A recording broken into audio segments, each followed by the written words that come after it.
नमस्कार. मी किरण ठाकूर, ज्योतिष्य आणि वास्तुतज्ञ. मी लगातार आपल्या सगळ्यांना मार्गदर्शन करत असते. आज आपण पितृदोष आणि कालसर्पदोष याविषयी बोलणार आहे. खूप जणांचे प्रश्न असतात की आम्हाला पितृदोष आहे, कालसर्पदोष आहे, तर मोठी पूजा करायला पाहिजे का? पण आमच्याकडे एवढा पैशांचा बजेट नसतो. मग ज्योतिष म्हणून काय उपाय करायला पाहिजे?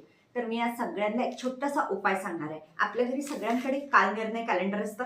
काल निर्णय कॅलेंडरमध्ये तुम्ही 15 दिवसातनं बघा शिवरात्री येतं. शिवरात्री लिहिलेलं असतं. आता शिवरात्री म्हणजे काल, आणि त्यांना महाकाल सुद्धा म्हणतात. शिव भगवानांना महाकाल म्हटल्याबरोबर समजून जायचं की आपला वाईट काळ दूर होतो.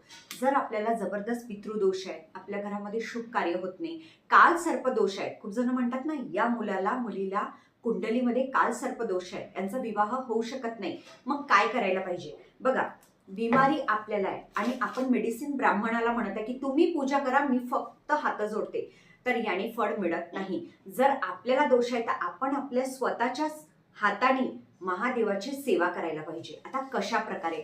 जेव्हा तुम्ही शिवरात्रीच्या दिवशी रात्री ज्यांना कोणाला घरामध्ये दोष आहे, पितृदोष आहे, कालसर्पदोष आहे, विवाह होत नाही, त्या व्यक्तींनी, त्या घरामधल्या व्यक्तींनी रात्रीच्या टाइमला जेव्हा सूर्यनारायण पूर्ण डुबून जातो, आंघोळ करायची. शिवरात्रीच्या दिवशी तुम्हाला उपवास पकडायचा आहे. एक टाइम जेवण करू शकता तुम्ही. रात्री मंदिरामध्ये गेल्यानंतर कच्च्या दुधाने आणि पाण्याने आपल्याला अभिषेक करायचा आहे. ओम नमो भगवते रुद्राय नमः हा मंत्र आहे. याने पाण्याने दुधाने अभिषेक करायचा आहे. त्यानंतर बनाना म्हणजे केळी बंचमध्ये असतात ना, आणि विष्णू भगवानांना पण अत्यंत प्रिय आहे. मग तुम्ही जी बनाना नेताय त्याच्यामध्ये 2 फळ तुम्हाला तिथे ठेवायचे आहे. महादेवाला प्रार्थना करायची आहे. बाकी उरलेली फळं गरिबांना द्यायची आहे. तुम्ही असे 5 शिवरात्री करू शकता, 11 करू शकता, 12 करू शकता.